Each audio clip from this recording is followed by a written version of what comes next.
stuff in here, which you may not see on camera, but it's all over. It's all been washed down.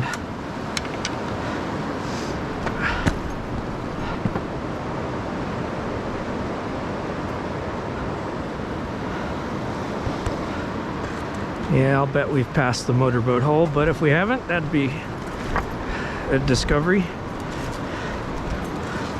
Every time I hike this hike, I get different ways of thinking about it. Some of your logs are going to be loose down here from the big high water a few weeks ago.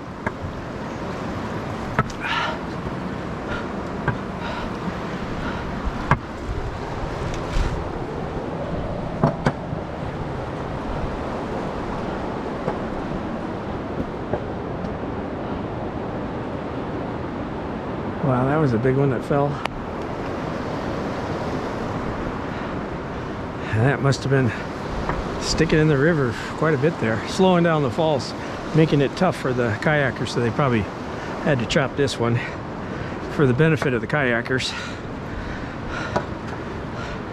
And then who knows where that end of that tree is today. It's probably not very far.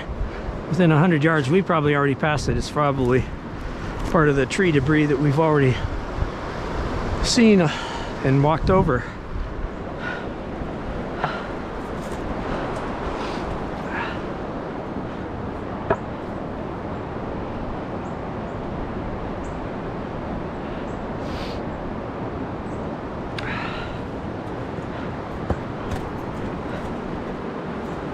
So many interesting.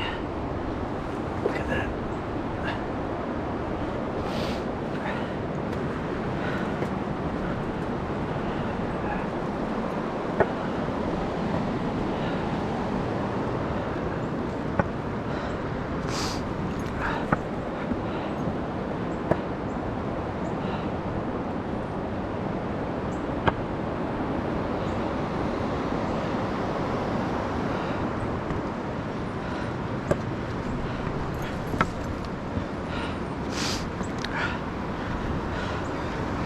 Back when they could motorboat this,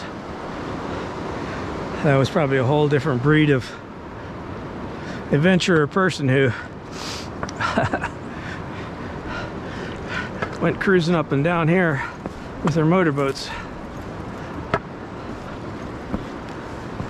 That's what one of the kayakers told me. In fact, it was probably right here.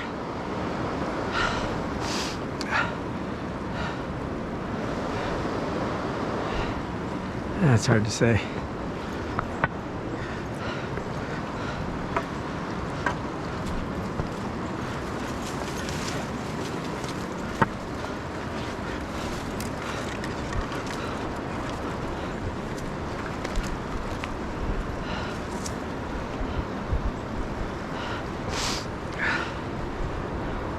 I think the animals come down here and then they drop down here to the ground, scamper on over and get a drink.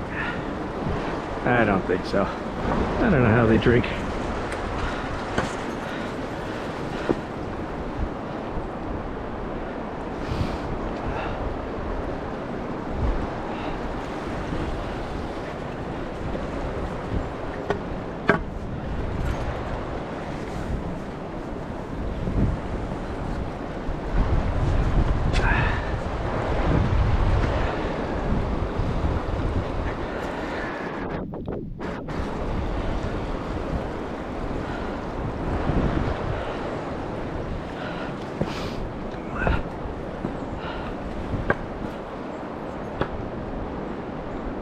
Easy walk out, but you get lots of ticks. But in an emergency, that's why I'd walk out.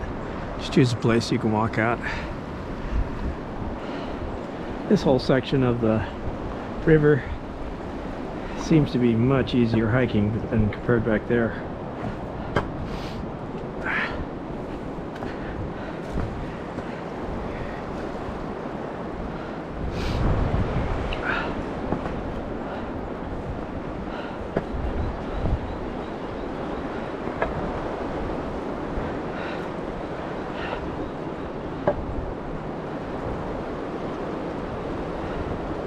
Yeah, the water's considerably lower. I know, because this is sort of like the peep behind rock. You can, when the kayakers are getting all psyched up to go over those next falls, you can sort of just put your head above that rock and sort of scare them. You go like, what? Somebody's down here? Usually people aren't hiking along here, so it kind of freaks them out when they see somebody down here. So you can play a little scare tactic. Just wait there for them to get close and pop your head up.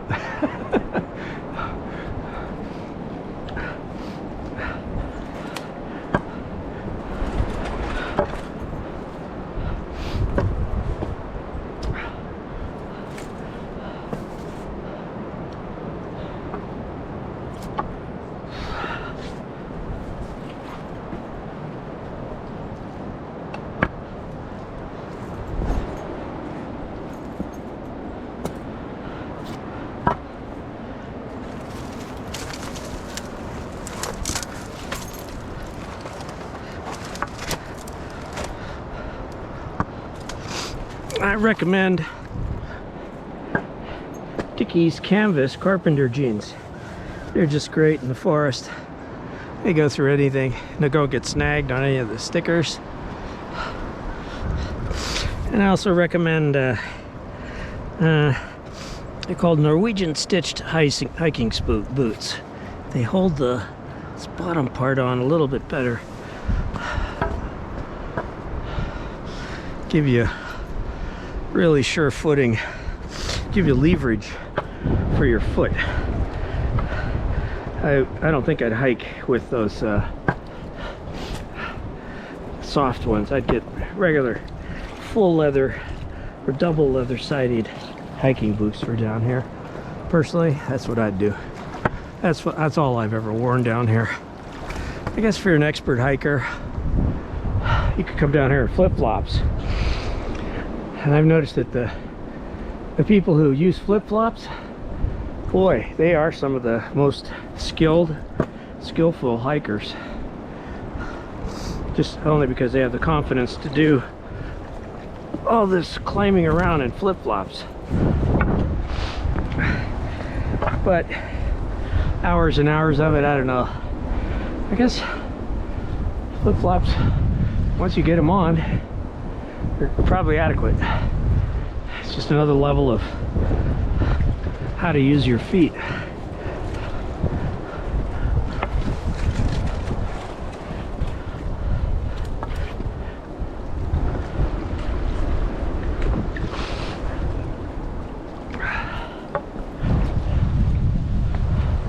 That might be an Eagle Scout badge. With no tools, start at the train trestle, make yourself some footwear, and then hike along the river to Cucumber Falls without any injury to your feet.